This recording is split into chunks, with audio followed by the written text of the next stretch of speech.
अस्सलाम वालेकुम, आप देख रहे हैं करा सच। मेरा नाम मुबशर लुकमान है। कल का दिन पाकिस्तान में बड़ा ही अहम दिन है। कल का दिन फैज़ाबाद धरना केस का रिव्यू लगना है। जस्टिस काजी फ़ाइज़ समेत 3 सुप्रीम कोर्ट के अहम जजेस हैं जो उस रिव्यू को देखेंगे।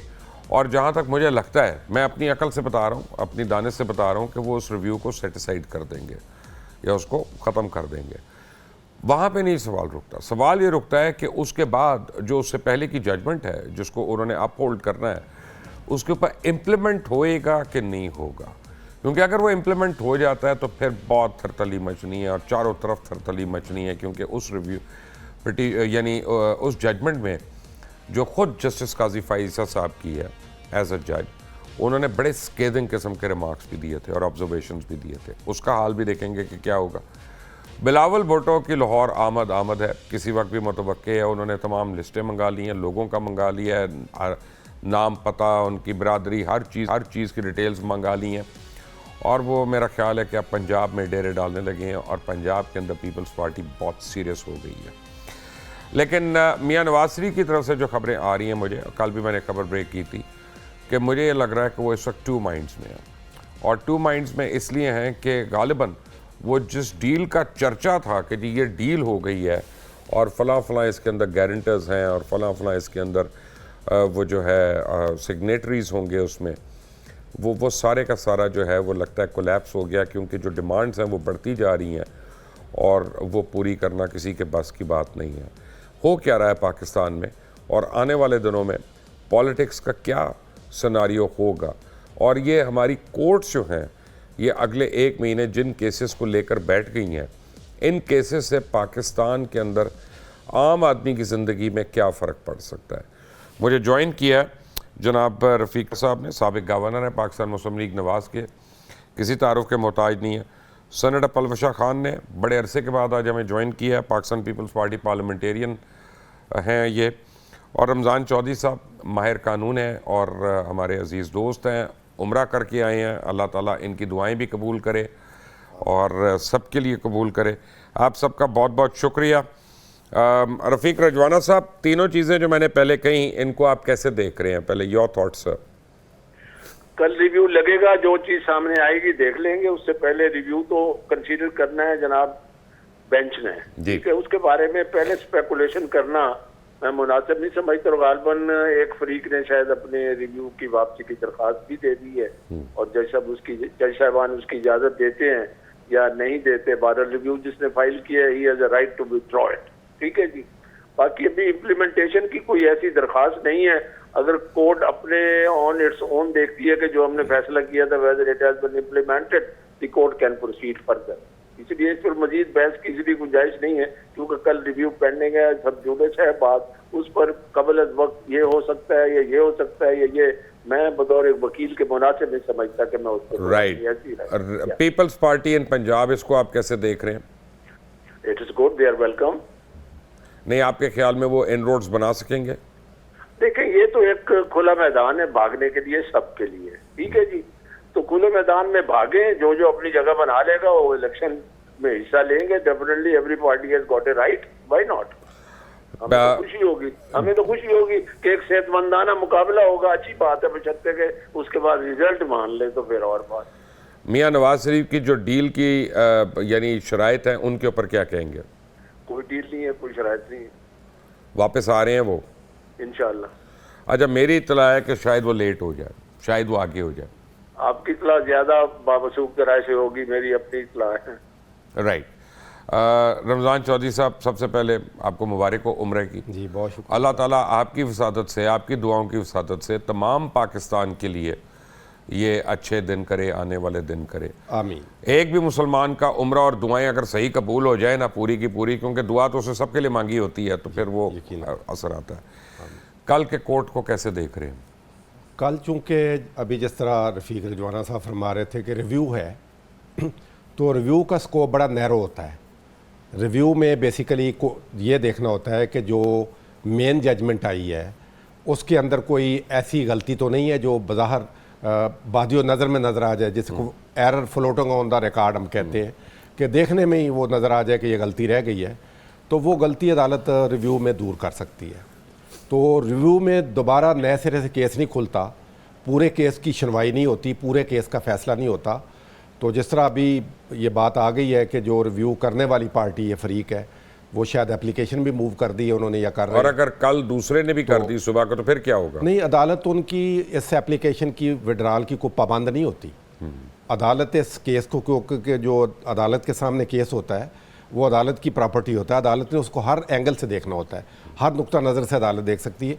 बाज़ औक़ात हम केस दायर करते हैं किसी पार्टी का, किसी फरीक का, तो वो पार्टी फरीक में कहती है जी वापस ले लें हमारा केस।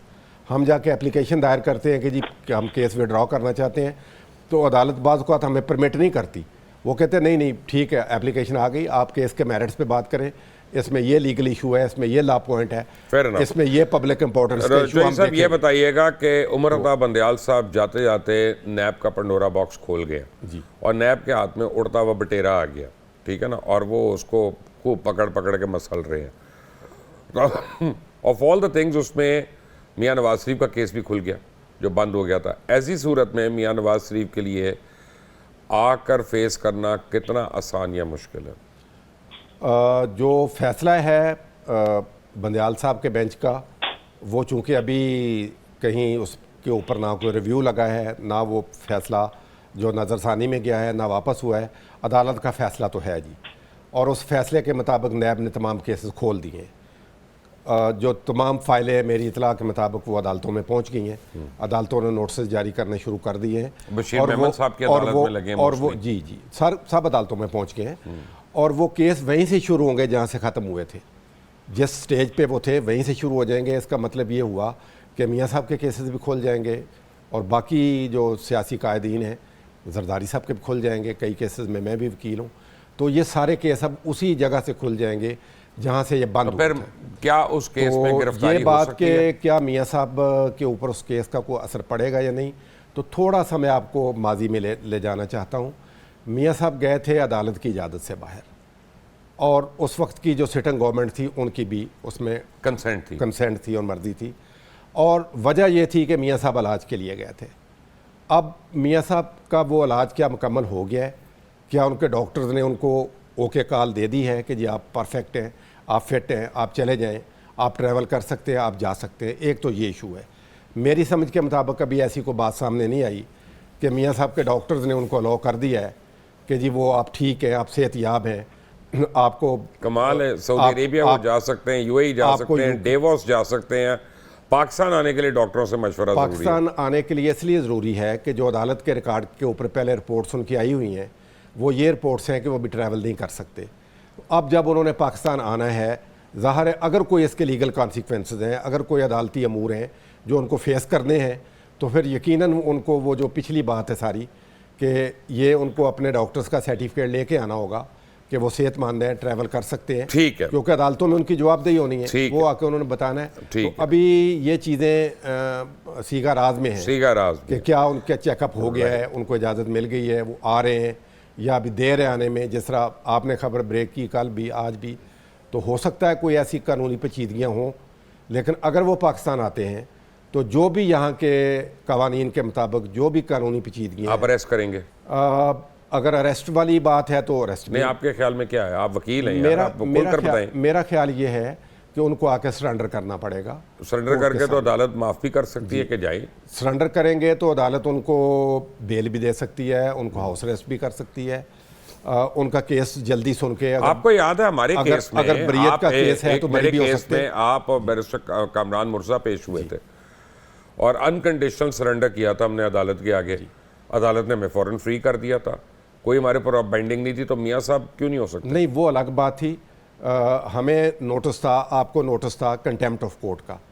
तो कंटेम्प्ट ऑफ कोर्ट जो है वो between the court and the contemnor होती है कि अगर अदालत समझे कि इनकी जो माफ़ी है वो बिल्कुल अनकंडीशनल है, गैर मशरूत है, और इससे जो बात इन्होंने की थी अदालत की तशफ़ी हो गई है, तो अदालत उसको एक्सेप्ट कर लेती है। इसहाक डार साहब को भी मिली थी एयरपोर्ट से ही अदालत तक आने के लिए। इसहाक डार साहब का और मियाँ साहब का केस कंटेम्प्ट ऑफ कोर्ट का तो नहीं है। नहीं, उनका तो कंटेम्प्ट का नहीं था। इसहाक डार साहब का तो एसेट बियॉन्ड मींस का केस था। उनका वो था, मियाँ साहब को सज़ा हुई है, सज़ा सस्पेंड होके अदालत की इजाज़त से वो इलाज के लिए बाहर गए हैं, तो ज़ाहिर है जहाँ से वो छोड़ के गए थे वहीं आके खड़े हो गए।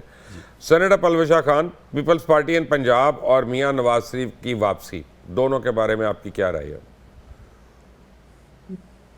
देखिए, हमारे ख्याल से तो मियाँ साहब को हम तो बहुत अरसे से चाह रहे थे कि वो वापस आ जाए।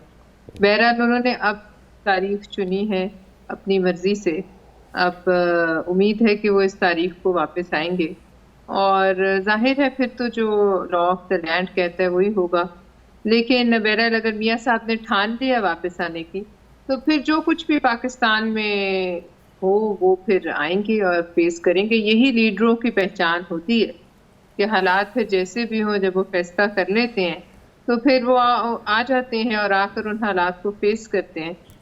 पलवशा खान, बाकी मेरी खबर गलत हो सकती है, मेरी खबर गलत हो सकती है, मैं कोई यानी हतमी राय नहीं दे सकता, लेकिन मेरी इन्फॉर्मेशन ये है कि वो नहीं आ रहे, 21 अक्टूबर को नहीं आ रहे। देखिए, मैं आपकी राय को कॉन्ट्रडिक्ट नहीं कर सकती, क्योंकि आपकी इंफॉर्मेशन को कॉन्ट्रडिक्ट नहीं कर सकती, क्योंकि मेरे पास जो आप कह रहे हैं उसके अलावा कोई ऐसी इंफॉर्मेशन नहीं है कि मेरे पास कोई सबूत है। लिहाजा जब आप एक सीनियर जर्नलिस्ट होकर एक बात कह रहे हैं इतनी बड़ी, तो फिर उसमें सच्चाई होगी और इस बारे में इब्हाम पाया जाता है, क्योंकि इससे पहले भी ऐसा होता रहा है कि मियाँ साहब के आने की इतलात आती रही है और नहीं है, वो नहीं आए। लेकिन देखिए, हालात और वाक़यात जो पाकिस्तान में इस वक्त हैं वो किसी के कंट्रोल में नहीं है। अगर आप और मैं या कोई भी जमात, मेरी जमात या PMLN, रजवाना साहब की जमात या कोई तीसरी चौथी जमात ये समझती है कि हालात और वाक़यात उनके जो उनकी सोच है, उनकी जो एक मर्जी है, मंशा है, उसके मुताबिक ढलेंगे, तो ऐसा नहीं। ये आप और मैं और इस आपके प्रोग्राम में बैठे हुए तमाम शुरका इस कदर बालिग हैं तो उन्हें पता है कि हालात और वाक़यात इस वक्त किसी पॉलिटिकल पार्टी के जो है कंट्रोल में नहीं है। कोई पॉलिटिकल पार्टी ऐसी नहीं है कि जो अपनी राय मुसल्लत करवाने की जो है ताकत रखती हो। लिहाजा सबको अवाम के पास जाना पड़ेगा अगर जब भी इलेक्शन हुए। इस वक्त तक तो हमारे पास शेड्यूल नहीं है, इसलिए हम कुछ कह नहीं सकते कि इलेक्शन की क्या सूरत हाल बनती है। लेकिन जब भी इलेक्शन हुए, मुझे ये नज़र आता है कि किसी को भी अगर जो है वो तश्तरी में रख के ताज नहीं पेश किया जाएगा। और वहाँ तक पहुँचने के लिए जो है अवाम के आग के समंदर से सबको गुजरना पड़ेगा और शायद वो हालात और वाक़यात जो पहले थे वो अब नहीं है और अवाम के भी जो है वो मिजाज अब नहीं है जो शायद कुछ लोगों को लगते हैं कि इतने आसान हैं कि किसी भी एक जमात को कोई इतना क्लीन स्वीप मिलेगा। लिहाजा ये मियाँ साहब के आसपास बहुत जो है उनके साथी बड़े समझदार हैं, बहुत उन्होंने सियासत की इस मुल्क में, सारी ज़िंदगी से वो सियासत करते रहे हैं। उनको भी पता है वाक़यात और हालात क्या हैं, हमें भी पता है, आपको भी पता है। लिहाजा it is not going to be, जिसे कहते हैं कि ये कोई इतनी आसान वो बात नहीं है, कोई टॉफी नहीं है जिसको हम के खा लें। ये बड़ा मामला वाक़यात जो है वो मुश्किलात की तरफ इशारा करते हैं किसी भी सियासी जमात के लिए, सब सियासी जमातों के लिए। और हम जो पिछले 16 महीने में एक हुकूमत चला के आए हैं, हमें भी तो खैर आखिर अपना अपना जवाब देना है, अपनी अपनी मिनिस्ट्रीज़ का, अपनी अपनी परफॉर्मेंस का। और उसके बाद फिर जब अखाड़ा लगेगा तो फिर जाहिर है फिर लोगों का। Okay, fair enough. रफीक साहब, एक बड़े दुख से मैं कह रहा हूँ कि मैं बारी बारी सबसे सवाल करता हूँ और मैं देख रहा हूँ कि जब भी आपकी बारी आती है हर प्रोग्राम में तो सवाल कोई मुश्किल आ जाता है। मैं क्या करूँ? कोई बात नहीं, जिंदगी में जितने और दुख है और दुख नहीं, आप हमारे भाई हैं और शफीक भाई हैं। बात यह है, आप ये देखें कि मियाँ नवाज शरीफ साहब का मुतालबा है कि 5 लोगों पे गद्दारी का मुकदमा चलाया जाए, 6 लोगों पे, 4 जजेज़ हैं, 2 जर्नैल हैं और वो चारों यानी स्वाए एक जज साहब के, ऑनरेबल जज साहब के, बाकी सारे साबिक जजेज़ हैं और साबिक जर्नैल हैं। और उनका कहना यह है कि इन्होंने अवामी राय को रोंदा और आइन एज अ कॉन्सिक्वेंस आइन को रोंदा। अब मुशाहिद हुसैन सैयद, जो आप ही की जमात से उनका ताल्लुक़ है, उन्होंने खुलकर बयान दे दिया है कि जनाब PTM की हुकूमत मार्ज़ वजूद में आई क्योंकि उसको बाजवा साहब ने मदद की। तो अगर मैं इसी आर्ग्यूमेंट को लेता हूँ तो पूरी PDM की जो क़यादत है वो भी आर्टिकल 6 के ज़ुमरे में आती है और उसके ऊपर भी गद्दारी का मुकदमा फिर चलना चाहिए। मियाँ साहब अपना एक्शन लेंगे, आप अपना एक्शन लेंगे। नहीं नहीं, अपना मेरा मतलब कोई किसी को छोड़ना नहीं है इस मुल्क में, बचाना नहीं है कि नए सिरे से देखिए, कोई बात- लोग पैदा करने हैं। मुबशर साहब मैं बात करता हूँ, गुजारिश ये है कि जिसने जो किया है उस पर आवाज उठानी चाहिए। मेरी जरा बात गौर से जरा सुनिएगा। जिसने जो किया है कम से कम उस पर आवाज जरूर उठानी चाहिए। उसके बाद लाइन ऑफ एक्शन क्या लेना है, तो लाइन ऑफ एक्शन लेने पे मियाँ साहब का अपना एक सोच है, उनकी अपनी बात है, तो जब आएंगे देखें उस पर क्या होता है। वैसे अदरवाइज आर्टिकल 6 की कार्रवाई परवेज मुशर्रफ के खिलाफ भी हुई थी, आखिर उसका अंजाम क्या हुआ? कोई बात नहीं, मुझे ये बताइएगा कि मुशाहिद हुसैन सैयद आपकी जमात के हैं, अगर किसी और जमात के होते तो कोई ऐसी बात नहीं थी। नहीं, मेरा सवाल खत्म हो जाए, सॉरी। वो ये है कि आपकी जमात ने उनको अभी तक शो कॉज नोटिस भी नहीं दिया ये बात करने पे, इसका मतलब है कि वो एग्री करती है उनकी इस एलिगेशन से?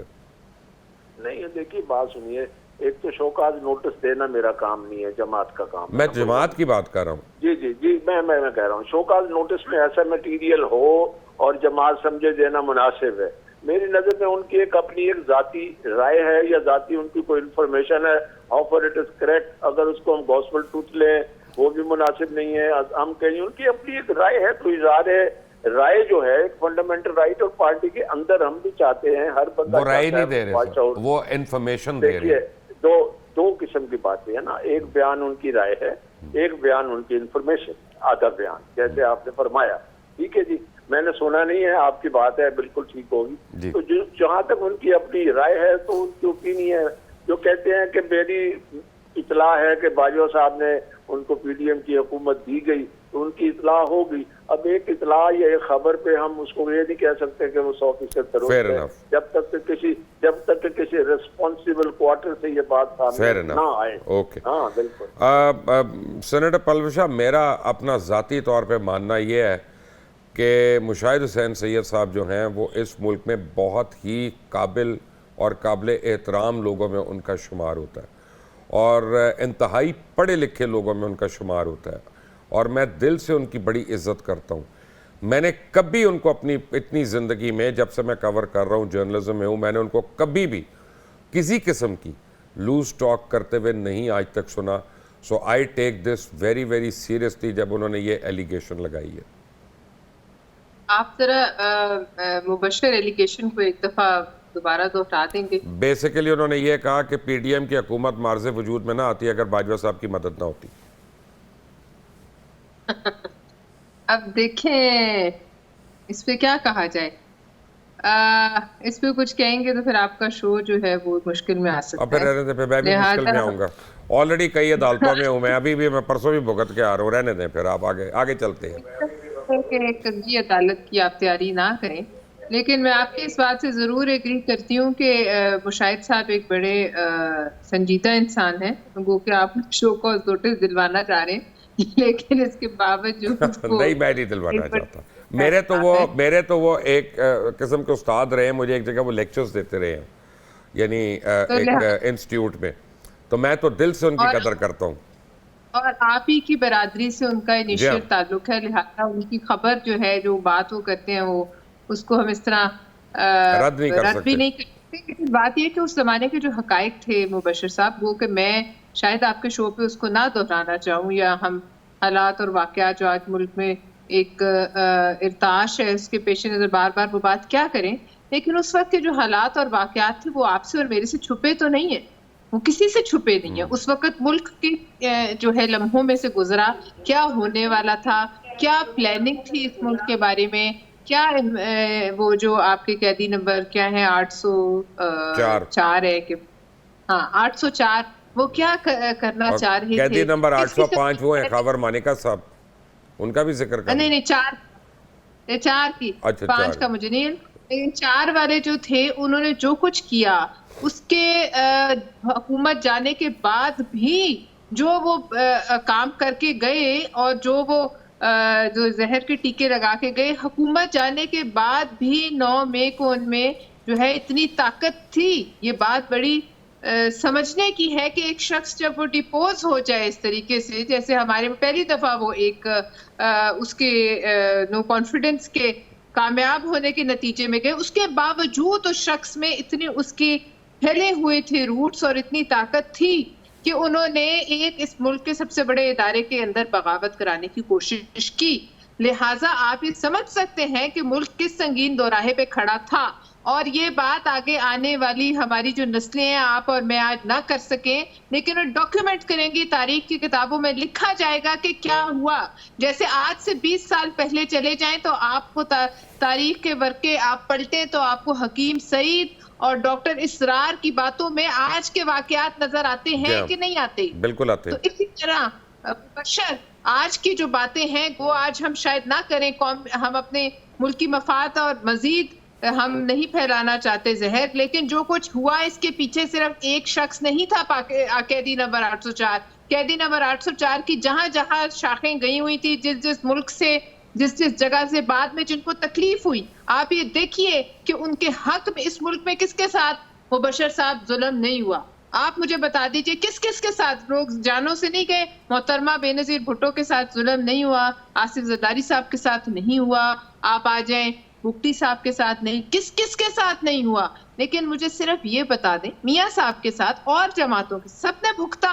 लेकिन क्या आपने कभी सुना कि ह्यूमन राइट्स पे इसराइल तड़प उठे? पाकिस्तान की ह्यूमन राइट्स पर इसराइल जैसे दरिंदा जो मुल्क है, जो पलता ही बेगुनाहों के खून पे है, वो तड़प उठे और वो हमें लेक्चर देना शुरू हो जाए। और जिस मुल्क, और जबकि हमें रिकॉग्नाइज नहीं करता, 804 जिस मुल्क को सबसे बड़ा मुजरिम करार दे रहा था, वहां से हमें इस कदर प्रेशर आना शुरू। हमें नहीं पता कि IMF ने किस तरीके से पाकिस्तान को ये जो चंद रुपलियों के लिए किस तरीके से आपको जलील किया गया। क्या मैंने और आपने नहीं देखा? ये आज जो इस मुल्क में हो रहा है, ये क्या ऐसे ही हो रहा है? IMF क्या किसी एजेंडे पे नहीं चलती? मैंने तो उठ के सेनेट में भी कहा है, इनका मकसद ही दंगा कराना था मुल्क में, और हमारी बदकिस्मती थी कि हम उस वक्त इस हुकूमत में बैठे हुए थे और हम इस पोजीशन में आ गए थे।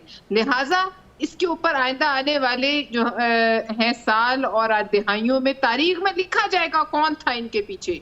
वो कि शायद हम ना हो, आप ना हो, मगर आने वाली नस्लें पढ़ेंगी ये इतना छोटा वाकया नहीं था मुबशर। और इसके नतीजे में जहां आज हम खड़े हैं, शायद इस मुल्क में एक नया पॉलिटिकल ऑर्डर लिखा जाए, और शायद इस मुल्क में एक नया इमरानी मुआहिदा लोगों के साथ किया जाए, और शायद लोग चाहें, लोग डिमांड करें। इस वक्त लोग डिमांड करेंगे अपनी सियासी जमातों से। वो पुरानी बातें अब नहीं चल सकती। मैं आपको यही अर्ज करने की कोशिश करी थी, चाहे हम समझें, चाहे मियां साहब समझे, ये वो पाकिस्तान अब नहीं है मुबशर। ये पाकिस्तान बदल चुका है, और ये पाकिस्तान पिछले ये चंद माह में, 1-2 साल में बदला है। लिहाजा हमें एक्सेप्ट करना पड़ेगा और उसके मुताबिक हम लोगों के सामने आएंगे, और लोग जो चाहेंगे आपको उन बातों का जवाब, जो सवालात लोग आपसे करेंगे, वो देना पड़ेगा। अब वो पुराने नारे काम नहीं आते, वो पुरानी बातें काम नहीं आएगी, और कोई भी ये नहीं सोचे शायद दिल में ना सोचते। सेनेटर परवेज साहब मेरे साथ ही हैं, रफीक रजवाना साहब भी मेरे साथ, चौधरी भी मेरे साथ हैं। एक छोटी सी ब्रेक के बाद आते हैं। Take a break.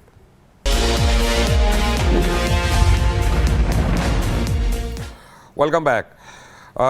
Rafiq Rajwana साहब, मुझे ये पता है कि मरियम बीबी जो हैं वो रेगुलर जलसे करना शुरू कर रही हैं लाहौर में, और ताकि मोबिलाइज़ किया जाए क्राउड को। आप सिद्क़ दिल से मुझे बताएं, आप समझते हैं कि इस वक्त आप यूथ के अंदर पेनिट्रेट कर सकते हैं, या वही पुराने जो नून लीग के वफादार किस्म के लॉयलिस्ट हैं उन तक ही महदूद हैं? सिद्क़ दिल से तो अदालतें हलफ लेती हैं, आप भी हलफ लेने पे आ गए। आप वकील है ना ओरिजिनली, तो अब क्या करें? देखिए, मैं आपको बिल्कुल सिद्क़ दिल से बताता हूँ जी कि मरियम नवाज साहिबा ने एज चीफ ऑर्गेनाइजर पार्टी को बड़ा मोबिलाइज किया, और उनसे पहले और उनके बाद साथ साथ हमजा शहबाज शरीफ ने भी पार्टी को मोबिलाइज किया था जब ये पंजाब के इलेक्शन होने की खबर थी, या उससे पहले। अब बात ये है कि सुन ले मेरी बात, सुन ले, मैं तो सुन रहा हूं। जिसका ड्यू शेयर है उसको मिलना चाहिए।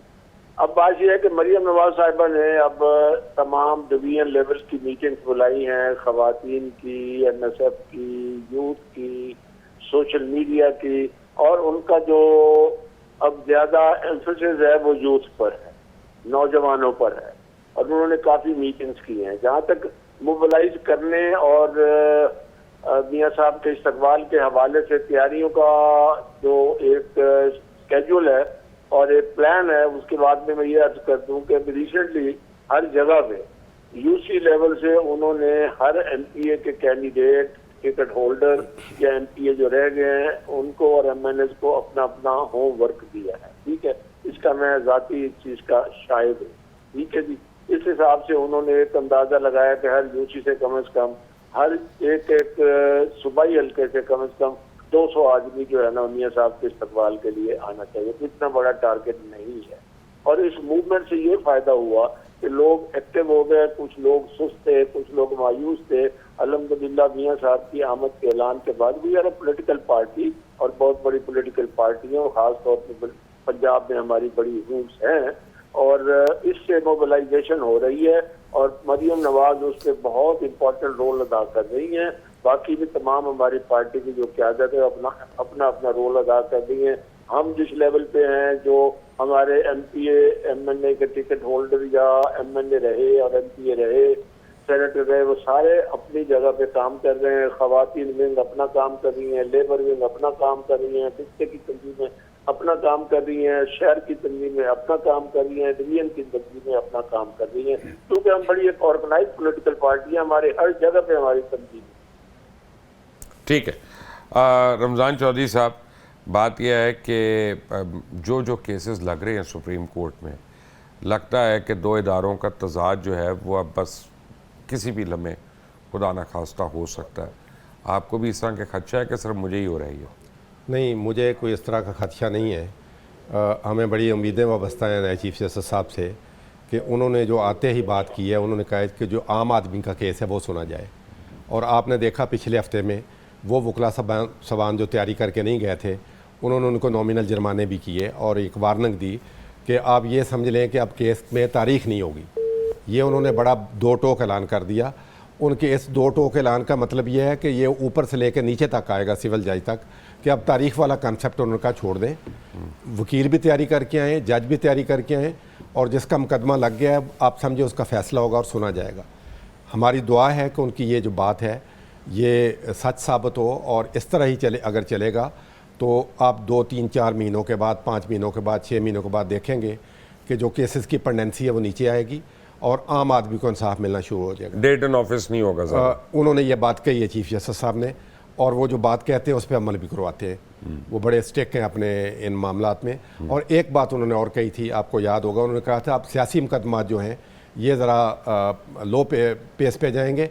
आम आदमी का जो मुकदमा पेंडिंग पड़ा है, एक आम जो जिसके ज़मीन का केस है, जिसका कत्ल का केस है, अब वो जो मुकदमा जिसपे इनकी अपनी रूलिंग भी है, पहले डिसेंट नोट्स भी हैं जिसमें उन्होंने एक बेंच को भी कलअदम करार दे दिया था, तो उस बेंच के दिए हुए फैसले जो हैं वो रिव्यू होंगे?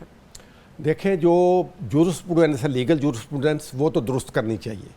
कई फ़ैसले हमारी किताबों में ऐसे हैं जो बिल्कुल सरीहन आइन की खिलाफ वर्जी हैं, सरीहन गैर कानूनी है। जिस तरह वो फैसला था कि वोट नहीं गिना जाएगा और वो बिल्कुल एक 184(3) के जो वो आइन को रीराइट कर दिया। उसमें 2 जजमान का डाइसेंट भी है। ऐसे कई फैसले हैं। मेरा ख्याल है कि किसी मुनासिब वक्त के ऊपर चीफ जस्टिस साहब को एक बड़ा बेंच बना के, जिस तरह मुनासिब वक्त क्या होगा? मुनासिब वक्त यही है, किसी वक्त भी महीने 2 महीने में वो कोई एक बेंच बनाए, ज़रूर बड़ा बेंच, लार्जर बेंच, और जितने ये मुतनाज़ा इस तरह के फ़ैसले हैं इनको दोबारा नए सिरे से देख के बिल्कुल जो लीगल जूरिस्प्रूडेंस है उसको एक बार सीधा कर दे। वो किसी के हक़ में जाए, किसी के ख़िलाफ़ जाए, किसी को अच्छा लगे, किसी को बुरा लगे, एक बार वो कानून की किताबों से वो जो स्याह धब्बे हैं वो साफ़ होने चाहिए। और हमें बड़ी उम्मीदें वाबस्ता है चीफ जस्टिस साहब से कि वो ये करेंगे और ज़रूर करना चाहिए। अगर वो नहीं करते, वो पहले की तरह मक्खी मार के चले जाते हैं। कुछ केस पिक एंड चूज़ करके लगते हैं, कुछ नहीं लगते, कुछ के फैसले हो जाते हैं, कुछ सर्द खाने में पड़े रह जाते हैं। तो ये कोई अच्छी बात नहीं होगी। ज़रूर उनको करना चाहिए। हम सारी बारें उनके साथ खड़ी हैं, वकला कम्युनिटी उनके साथ खड़ी है, उनसे उम्मीदें वाबस्ता की हुई तो हैं। एक दूसरे के साथ नहीं खड़ी होती, खुदा का खौफ नहीं, करें। नहीं, जो मसला आएगा तो आप सुप्रीम कोर्ट बार से लड़ेंगे, वो पाकिस्तान बार से लड़ेंगे और आप सारे मिलके, वो हमारी आपस की लड़ाइयाँ होती हैं, वो भी एक हुस्न होता है। जब कभी, यानी हर लड़ाई हुस्न ही होता है। जब कभी इज्तिमाइयत की बात आएगी, जब रूल ऑफ लॉ की बात आएगी, जब आइन की सरबलंदी की बात आएगी, तो आप देखेंगे कि सारे वकला रफ़ीक रिजवाना साहब मुझे सेकंड करेंगे कि एक सीसा प्लाई हुई दीवार बन जाते। फिर जो हमारे यानी अपने आप सबसे बड़ी पॉलिटिकल पार्टी है इस मुल्क की। कोई इसमें शक नहीं, क्योंकि हम हमेशा हमारी बार के अंदर हम मुख्तलिफ राय लेके बैठते हैं, लेकिन जब एक फ़ैसला हो जाता है फिर हम सब उसके साथ हो चलते हैं। फिर हम ये नहीं देखते कि इसमें मेरा फ़ायदा है या मेरा नुकसान है।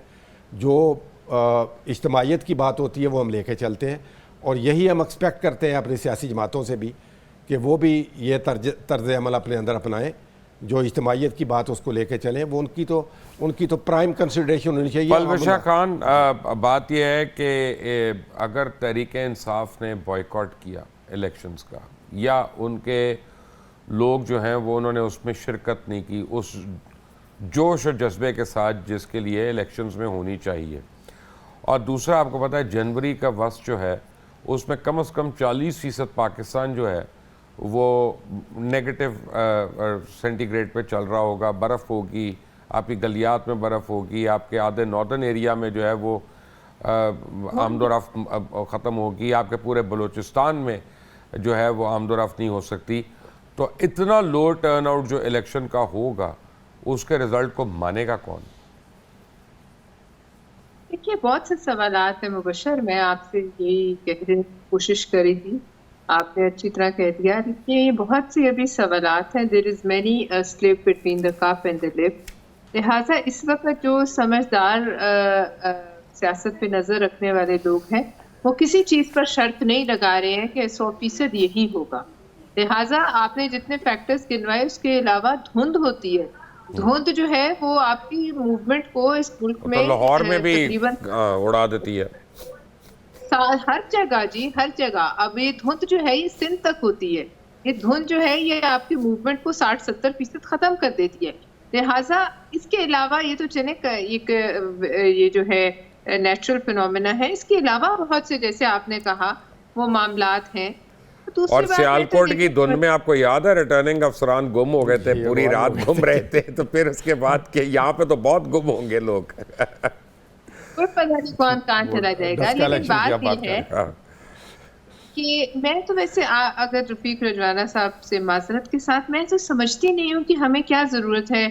कोई भी सियासी लीडर अब इस मुल्क में आए जो इस मुल्क के हालात और वाक़यात हैं बड़े संजीदा और गंभीर हैं, बड़े लोग तकलीफ में, हमें इस्तकबालों की ज़रूरत नहीं है किसी को। मियाँ साहब इस तब के लीडर हैं, उनको क्या ज़रूरत है इतने बड़े इस्तकबाल की। हम लोग जब भी हमारे लीडरान भी आते हैं, बाहर से आते जाते हैं, खैर इतना अरसा शायद वो नहीं बाहर है, लेकिन बहरहाल ये इस्तकबाल वाला कल्चर जो है ये भी इस मुल्क में खत्म होना चाहिए। ये बेनज़ीर भुट्टो ने शुरू किया था मादत के साथ जब वो आई थी कि 10 लाख का इस्तकबाल होगा। कराची में भी हुआ, लाहौर में भी हुआ, और हालात थी वो और माहौल था और लोग खुद आए थे। लिहाजा मैं समझती हूँ मियाँ साहब जरूर तशरीफ लाएं, वापस आए और एक संजीदा निगाह डालें कि वो जरूर इस मुल्क के हालात और वाक़यात पर। और उसके बाद मैं समझती हूँ जब भी इलेक्शन होंगे वो हमें किसी को भी कोई बहुत आसान जो है एक आग का दरिया होगा और सब पॉलिटिकल पार्टीज को उसमें से डूब के जाना होगा। इतना आसान नहीं है कि कोई भी क्लेम कर दे कि मैं इतनी अक्सरियत से हुकूमत बना लूंगा या मैं इतनी अक्सरियत से। मुझे तो लगता है कि हमें आवाम को बहुत से सवालों का जवाब देना होगा, और ख़ास तौर पे पीडीएम की हुकूमत में हर एक को, जैसे मैं हूँ, मुझे मेरी पार्टी को जितनी उन्होंने संभाली वजारतें उनका जवाब देना होगा, इसी तरह नून लीग को, इसी तरह मौलाना साहब को। और मैं नहीं समझती कि आवाम का कोई मूड बहुत अच्छा है, आवाम बहुत बुरे हालात में है। इन हालात में वैसे मैं ये समझता हूँ कि अगर पीडीएम की गवर्नमेंट में कोई वजारत अच्छी चली है तो वो फॉरेन मिनिस्ट्री थी, उसमें कोई डाउट नहीं है कि वो फॉरेन मिनिस्ट्री बहुत अच्छी हमारी चली थी और मैंने बड़ा गैप ब्रिज किया। जो भी सवाल है किसी को तो जवाब देना तो हमारा फर्ज है। बिल्कुल है, जवाब से तो बिल्कुल है। अब जवाब तो रजवाना साहब को भी देना पड़ेगा। भाईजान जावेद लतीफ़ साहब तो मुकर गए हैं, वो नवाज शरीफ साहब वाले एहतसाबी बयानिए से वो कहते हैं कि जी हाँ ठीक है 9 मई वालों को करने वालों को कंडेम करें, और अगर उन्होंने कहा कि कुछ लोगों के नाम लेने से इदारों से खलफशार हो सकता है तो फिर उसको रहने दें। तो क्या अब PMLN का बयानिया जो है वो तब्दील होने जा रहा है?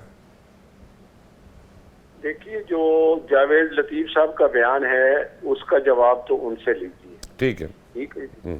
और वो बयानिया है, कोई तब्दीली है, तब्दीली नहीं। ठीक है जी। मैं तो at the cost of reputation, जो पहले मेरे से सवाल आपने किया मियां नवाज शरीफ साहब के गुफ्तगू के हवाले से, बयान के हवाले से, मैंने तो बड़े मुख्तसर और कंसाइज तरीके से अर्ज किया कि जिस दौर में जिस लीडर के खिलाफ, जिस पॉलिटिकल पार्टी के खिलाफ ज्यादती हुई अदलिया की तरफ से और कुछ इदारों की तरफ से, उसके लिए आवाज उठाना तो जरूरी है, लोगों को बावर कराना भी जरूरी है और बार बार बावर कराना भी जरूरी है। अभी आपने कल देखा होगा, मैंने फैसला तो अभी नहीं पढ़ा, मंसूर अली शाह साहब ने एक केस के फैसले में, मैं कल ही सुप्रीम कोर्ट में था और परसों भी सुप्रीम कोर्ट में था, ये बात हो रही थी, उन्होंने एक फैसले में अपना इख्तलाफी नोट दिया है, यानी कौन से केस में, और उन्होंने तमाम जो मार्शल लॉ की हुकूमतों को ब्लेस किया गया था, दवाम बख्शा गया था, उन्होंने कहा ये इकदाम ठीक उठाए गए थे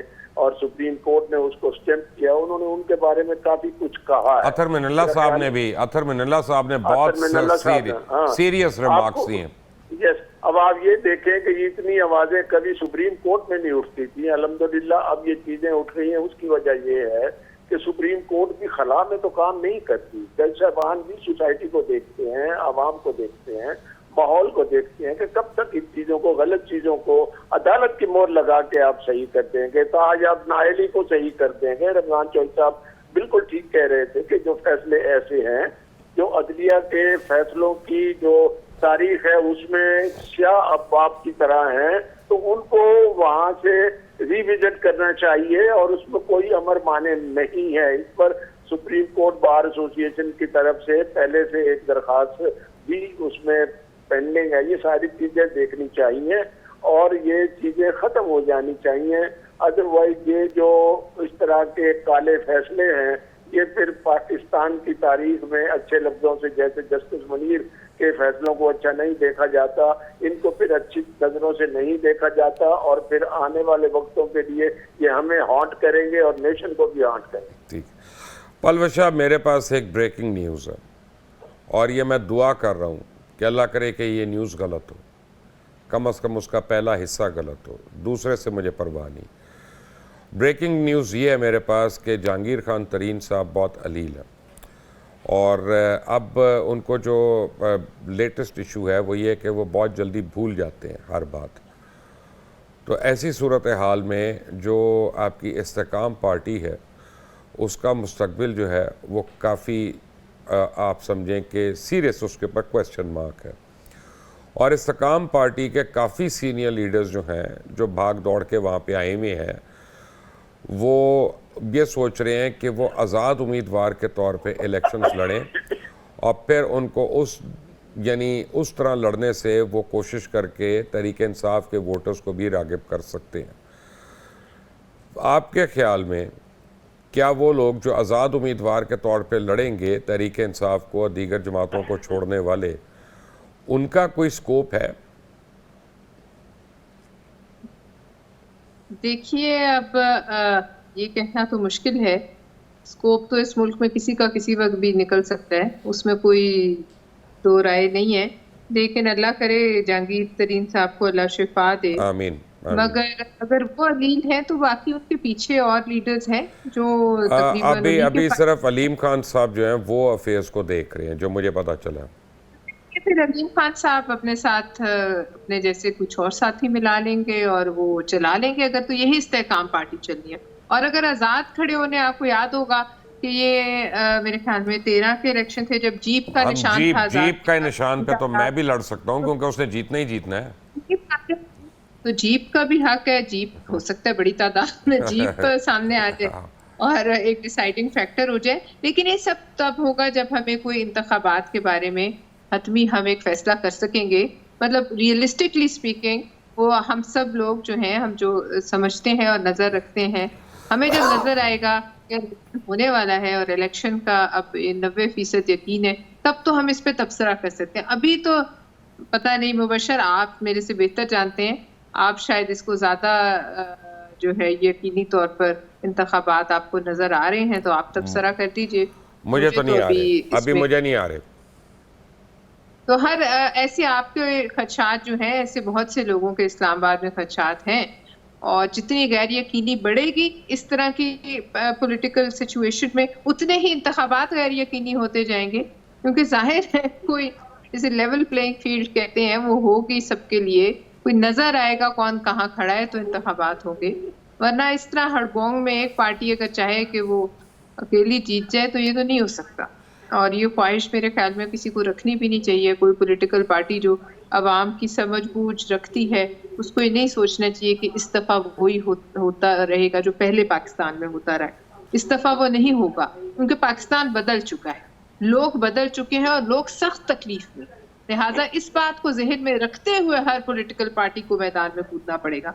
जो ये समझ रही है कि किसी को कोई पेश कर दिया जाएगा इक़्तिदार, मैं समझती हूँ वो बड़े जो है गलत नहीं होगा। वेरी क्विकली हमने 7 घंटे लाइव टेलीविजन पे सुने प्रोसीडिंग्स वगैरह, लेकिन अभी तक ये नहीं पता चला कि प्रैक्टिस एंड प्रोसीजर बिल जो है उसके ऊपर फैसला क्या हुआ। नहीं, फैसला भी नहीं हुआ, अभी तो उस पर एक और समाअत होनी है फैसला उस पर होगा। लेकिन आप ये देखें कि वो जो एक उसके ऊपर हुक्म इम्तनाई था उसमें 2 शिक्के हैं टोटल। एक तो ये है कि जो 3 सीनियर जज साहबान हैं, चीफ जस्टिस साहब और 2 प्यूनी जज साहब और नेक्स्ट सीनियर जज, वो मिल के सारे बेंचेस की तश्कील देंगे। एक उसमें ये था, और एक ये था कि राइट ऑफ अपील होगा। अगर आर्टिकल 184(3) में डायरेक्ट को पिटीशन सुप्रीम कोर्ट में जाती है और फैसला होता है तो वो कहते हैं उसकी बड़े बेंच के सामने अपील होगी। ये 2 ही उसमें बातें थी। तो इसके ऊपर हुक्म इम्तनाई था। तो जब वो बेंच की हेयरिंग ख़त्म हुई तो चीफ जस्टिस साहब ने कहा कि ये मेरा प्रीरोगेटिव है कि मैं बेंच अकेला बनाऊं स्टे की मौजूदगी में, या मैं अपने जो नेक्स्ट मेरे 2 ब्रदर जजेज हैं इनको साथ लेके बनाऊं। तो उन्होंने वही किया, जी ठीक है जी मैं इनको साथ लेके बनाऊंगा, और दोनों जज साहब ने कंसेंट दे दी कि हाँ जी ठीक है हम साथ बैठेंगे। तो मेरी नज़र में हुक्म इम्तनाई तो उसमें है नहीं, अब ख़त्म हो गया है, क्योंकि तीनों जजेस ने मिल के बेंचेस बनाए हैं। तो यही उसमें हुक्म इम्तना था, वो तो ख़त्म हो गया। अब हतमी फैसला क्या आना है, जो राइट ऑफ अपील है उसके ऊपर किसी का इख्तलाफ नहीं है, सब कहते हैं राइट ऑफ अपील होना चाहिए, तकरीबन सारे बेंच की यही राय थी। तो बात ये हो रही थी कि तरीक़ाकार क्या होना चाहिए, कि ये अमेंडमेंट पार्लियामेंट को करनी चाहिए थी या सुप्रीम कोर्ट को खुद अपने रूल्स में अमेंडमेंट करनी चाहिए थी। प्रिंसिपली तो ये दोनों बातें एग्रीड हैं, एक पे तो अमल होना शुरू हो गया, सवाल एक दूसरी अपील वाली बात है। तो खैर एक बात बताएं कि पार्लियामेंट सुप्रीम बॉडी है इस मुल्क और आइन के मुताबिक, या तो आप आइन को ख़त्म कर दें और पार्लियामेंट की बात ना माने। सुप्रीम कोर्ट माजत के साथ कौन होता है ये बताने वाला कि कानून ये होना चाहिए या नहीं होना चाहिए? देखें, उस दिन हमने नहीं बता देखा, सकता। उस दिन जो हमने देखा कि मेजॉरिटी ऑफ जजेस की ये राय सामने हमारे आई कि पार्लियामेंट सुप्रीम है, पार्लियामेंट का बने हुए कानून का एहतराम होना चाहिए। सोचने की बात नहीं, मुझे किसी से राय लेने की जरूरत नहीं है ना। है ये ऐसे। देखें, आपको मैं बताऊं कि सुप्रीम कोर्ट की अपनी एक जजमेंट मौजूद है कि पार्लियामेंट सिर्फ 2 कवानीन नहीं बना सकती। और नाजरीन के लिए भी मैं बता दूं, पाकिस्तान की पार्लियामेंट सिर्फ 2 कवानीन नहीं बना सकती, उसके अलावा वो जो चाहे कानून बना ले। एक, वो किसी की जेंडर चेंज नहीं कर सकती, यानी कह के वो कह के हमने कानून बनाया आज से इसकी जेंडर चेंज हो गई है। दूसरा, वो आने वाली पार्लियामेंट को, फ्यूचर पार्लियामेंट को पाबंद नहीं कर सकती कि उसने कौन सी कानून साजी करनी है। रजवाना साहब, आप एग्री करते हैं मेरी बात से कि आप करेक्शन करेंगे? एक उसमें मैं छोटी सी ऐड कर दूं कि कोई ऐसी भी लेजिस्लेशन नहीं हो सकती जो हमारे कुरान और सुन्ना के खिलाफ, वो तो आइन का है ना हिस्सा। मैं तो और कोई ऐसी भी नहीं हो सकती जो तो आइन का हिस्सा है कि होगी नहीं। हाँ, कोई ऐसी भी नहीं हो सकती जो शरीयत आइन के खिलाफ। और वो अलग बात है कि हम करते हैं ना, सूद सबसे ग्लेयरिंग बात है ना कि सूद लेते हैं ना। अब आप खैर कुरान और सुन्ना को क्या अमल करना, बाकी खुद मुख्तार। रिजवाना साहब, जो मैं बात कर रहा हूँ वो सही नहीं है कि पार्लियामेंट का बनाया हुआ एक्ट सुप्रीम है और वही रहना चाहिए, चाहे हमें अच्छा लगे या ना लगे। बात ये जी कि पार्लियामेंट के एक्ट को, उसकी वायरिज को उस वक्त देखा जा सकता है जब वो किसी बुनियादी हक के खिलाफ हो, फंडामेंटल राइट के खिलाफ हो, जैसे नंबर 2 और आइन की खिलाफ वर्जी हो कॉन्स्टिट्यूशनल प्रोविजन की, तो फिर कॉन्स्टिट्यूशन प्रिवेल करेगा और वो लॉ जो है वो अल्ट्रा वायरिज हो जाएगा। अब जितनी भी ये प्रैक्टिस एंड प्रोसीजर एक्ट के जो शिके हैं उनको अगर आप उठा के देख लें, और supreme court bar association, Pakistan bar council, मुख्तलिफ हाई कोर्ट बार एसोसिएशन की करारदादें देख लें मुसलसल, इसी बात पे हैं कि ये बेंच बनाने का तरीकाकार, केसेस के लगाने का तरीकाकार, आर्टिकल 184(3) के तहत अपील का हक, ये सारी चीजें जो है ये रखनी चाहिए। उसकी वजह ये है कि आर्टिकल 184(3) के तहत अपील का हक ही नहीं है। ठीक है जी। अच्छा, इसी तरह से अब देख लें कि काजी फायजी साहब ने एक किस्म का प्रैक्टिकली ये साबित कर दिया कि उन्होंने 3 सीनियर जज साहबान बशमूल खुद उन्होंने बैठ के अपने बेंचेस बनाए हैं। ऐसा खुशगवार माहौल रखा उन्होंने कि आराम से वो बेंचेस बन भी गए और बेंचेस काम भी कर रहे हैं। नंबर 1। नंबर 2, आप देखें, हम हमारे सब दोस्तों के केसेस लगे होते हैं, उन्होंने सुबह से लेकर 9:30 से लेकर पूरे 1:30-2 बजे तक सुप्रीम कोर्ट चलती है। दरमियान में पहले वक्फा हो जाता था कि जी 11:30 बजे अब फलां सियासी केस में फुल बेंच बैठ रहा है या लार्जर बेंच बैठ रहा है, फिर उसके बाद इतने बजे बैठ रहा है। तो at the cost of the wastage of money of the people और उनके जो है ना तकालीफ की वजह से वो सारा टाइम निकल जाता था उन्हीं केसेस में और बाकी केसेस बड़े रहते थे। तो मेरा ख्याल है नहीं, सही कह रहे हैं रिजवाना साहब, अब वर्किंग बेहतर हो गई है, अब काम हो रहा है, सुनवाई हो रही है। रिजवाना साहब आपका, सेनेटर परवेज शाह आपका, रमज़ान चौधरी आपका बहुत बहुत शुक्रिया। चल, मैं सिर्फ एक बात कहूँगा, कल का दिन बड़ा अहम है। तमाम नज़रें सुप्रीम कोर्ट रूम 1 पे हैं, जहाँ जस्टिस काजी फाइज़ साहब अपने 2 साथी जजेस के साथ बैठकर वो रिव्यू पिटिशन पे देखेंगे कि जो फैज़ाबाद धरने के ऊपर है, और आई थिंक उसका जो भी फैसला होगा आइदर वे, वो आने वाले दिनों में बहुत ही इम्पोर्टेंट साबित होगा। अल्लाह ताला सिर्फ इस मुल्क का और हम सब का हामी और नासिर हो। अंटिल द नेक्स्ट टाइम, अल्लाह हाफिज़।